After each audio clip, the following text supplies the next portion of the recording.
Entre profs, l'émission qui répond à toutes vos questions en moins de 3 minutes. Vous arrivez dans un nouvel établissement ? Bonne nouvelle, vous n'êtes pas seul. Mais entre les cours, les préparations, les réunions, il faut trouver le temps de nouer des relations avec ses collègues et de s'impliquer dans la vie de l'établissement. Comment trouver ma place dans l'équipe éducative ? Entre profs a demandé quelques pistes de réponse à Florian Suma, professeur de physique-chimie en collège. Alors moi, je trouve ça déjà difficile de trouver sa place dans une équipe pédagogique quand on arrive dans un établissement, parce que les premières questions qu'on se pose, c'est quels vont être nos élèves, quel va être notre emploi du temps. Alors c'est ce qui arrive souvent quand on a des compléments de service, quand on n'est pas souvent dans l'établissement, on a du mal à trouver du temps pour discuter avec les autres membres de la communauté éducative. Et le problème, c'est qu'il va falloir faire sa place pendant l'année. Déjà, la première chose, c'est se rapprocher des collègues de la discipline pour voir un peu comment ils fonctionnent, est-ce qu'il y a des progressions communes.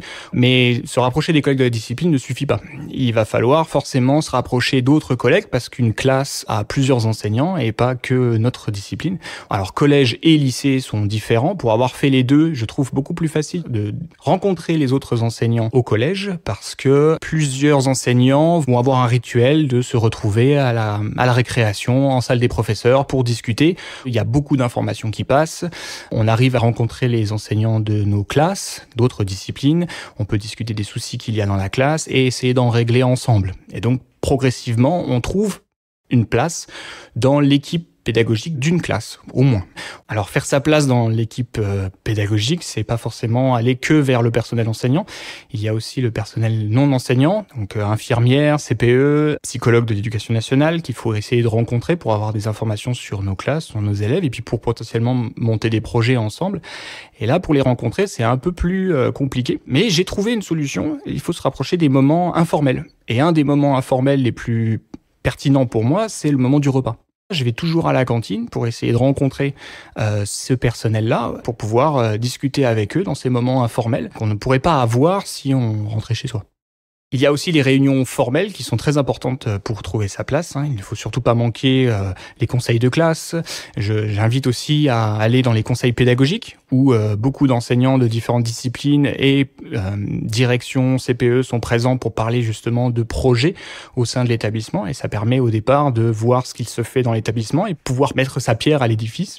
Il y a un autre point important aussi, ce sont les associations qui sont présentes au sein de l'établissement. Alors généralement, il y en a toujours une ou deux qui sont bien présentes pour les enseignants, notamment l'amicale.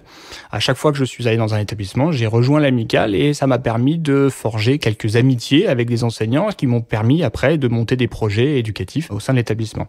Une autre association que j'apprécie beaucoup et que j'essaie toujours de rejoindre, c'est le foyer socio-éducatif dans lequel on va travailler en équipe sur des projets avec les élèves pour améliorer le climat, par exemple. Je pense que le plus important, c'est d'utiliser au maximum tous les moments formels et informels qui nous sont donnés pour s'intéresser aux gens.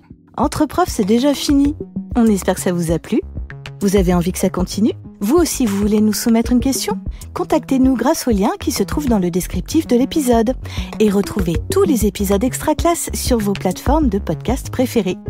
Une production Réseau Canopé 2025. Extra Classe.